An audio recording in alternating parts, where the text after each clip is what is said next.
Hi everyone! Welcome to a Halloween episode of the Exploration audio newsletter for the week of October 30th, 2020. Special thanks, as always, to our newsletter team of Heidi So and Julius Ramos. And now for some news. Global music publishing collections grew last year, but a big pandemic drop is coming for 2020 and 2021. International Collection Society trade group CISAC announced on Wednesday that global music publishing grew to over $10 billion in 2019, up 8.4% from the year prior among CISAC members. Driving that increase was a nearly 27.2% surge in digital revenue, growing to $2.3 billion in 2018. CISAC executives hope that digital can sustain that pace this year because economic ravages from the ongoing COVID-19 pandemic will result in what they predict to be a precipitous 20 to 35% decrease in global collections for 2020. This could, in a worst-case scenario, set music collections back to 2015 levels, wiping out the nearly 25% growth that has occurred in the intervening years. Music-related user-generated content could be worth $6 billion over the next 2 years. According to a report published by London-based Media Research in partnership with Audible Magic, entitled The Rising Power of UGC, user-generated content could be worth around $6 billion to the music industry over the next 2 years. It estimates that music-related UGC revenue will be worth $4 billion in 2020 alone, with $2.2 billion of that being an estimate of potential music rights holder income. According to the report, based on the current trajectory of social media activity, this opportunity will increase to $5.9 billion over the next 2 years, with a revenue potential of $3.2 billion for music rights holders. ByteDance's own TikTok was one of the biggest growth drivers of 2019's strong music-related UGC revenues, which were reported to have hit $1.2 billion globally by March last year. Last month, TikTok confirmed that its platform has surpassed 100 million monthly active users in Europe.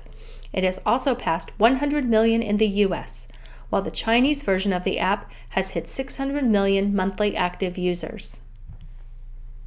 YouTube revenue up 32% in summer quarter. YouTube earned $5 billion in advertising revenue during the third quarter, up 32% compared with the same period a year earlier, helping to drive a 14% increase in overall quarterly revenue for the parent company Alphabet. The statement was made by CFO Ruth Porat, who acknowledged the increase in advertiser spend for Alphabet's search and YouTube groups. Alphabet does not break out YouTube's non-advertising revenue, which comes from subscriptions and other entertainment transactions like movie rentals.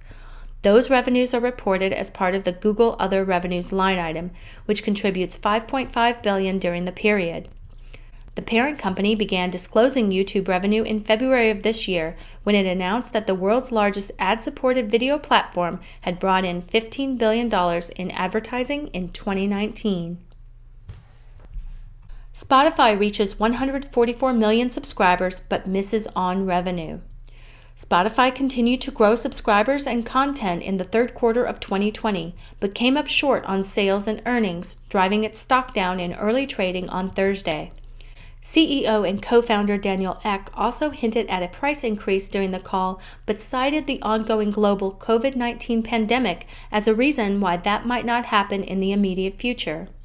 The streaming service lost the equivalent of 68 cents a share on sales of $2.31 billion in the most recent quarter. Analysts expected it to lose 61 cents a share on sales of $2.36 billion. In the same quarter last year, its Spotify earnings were 40 cents a share on sales of $1.93 billion. On the other hand, Spotify reported a gain of 6 million users, from 138 million in the second quarter and 130 million in the first, and 320 million total monthly active users, up 29% year over year. Ek pointed out that its advertising revenue came in better than expected, returning to growth after a significant dip in the second quarter. The company also launched in Russia and 12 surrounding territories. He also pointed to the company's areas of growth during the report, saying that it has paid out more than 1 billion euros to rights holders in every quarter in 2020. Soundcloud rolls out Snapchat integration, with Facebook Stories coming soon. Soundcloud has rolled out a new integration with Snapchat, which builds on last week's launch of Sounds, a new feature that lets the social media platform's users add music to their snaps. Snap stated that it secured multi-year deals with a number of major and independent publishers and labels to launch Sounds. Beginning October 27th, SoundCloud users can share any track, playlist, album, or artist profile from SoundCloud's full 200 million track catalog to Snapchat. This integration was previously announced in June. In addition, announced this week and rolling out soon, SoundCloud users will be able to share any track, playlist, album, or artist profile from SoundCloud's catalog to Facebook Stories. In order to share music on these platforms, the user will need the latest version of the SoundCloud app. From our random rambling section this week, the iconic Diane Warren will be releasing her first album in early 2021 through BMG, after decades of being the songwriter behind some of the biggest hits in the world for artists like Celine Dion, Trisha Yearwood, Aerosmith, Joe Cocker, Toni Braxton, NSYNC, Cher, and I could list these names all night. Warren is finally releasing her own first album called The Cave Sessions Volume 1.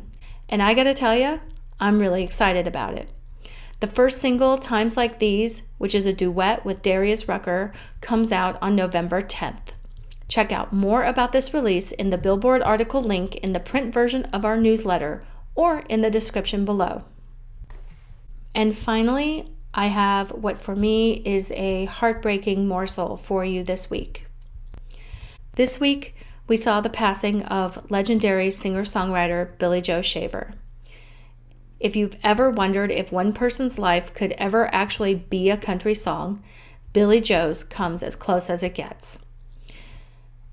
After finishing school at the 8th grade, he joined the U.S. Navy at 17. He was also a rodeo cowboy, got married, had a son, divorced, lost 2 fingers in a sawmill accident, taught himself to play guitar, attempted to hitchhike from Texas to LA, and somehow ended up in Nashville, and then signed a record deal.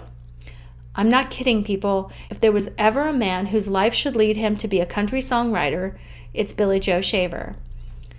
Before his first record ever came out, Waylon Jennings noticed his songwriting, and this led to the classic Waylon Jennings album, Honky Tonk Heroes. Many other artists, including Elvis Presley and Kris Kristofferson, started recording his songwriting works. He also released several albums of his own, including the song Georgia on a Fast Train, first in 1973 on his first album, Old Five and Dimers Like Me, and then again 20 years later on his album Tramp on Your Street. This album featured his son Eddie Shaver, who was a guitar slinger of epic proportions and unfortunately succumbed to a heroin addiction New Year's Eve 2000. Shaver's life didn't settle down after his songwriting career took off. I don't have the time here to go into his heart attack on stage or that time he shot a guy in the face in Texas.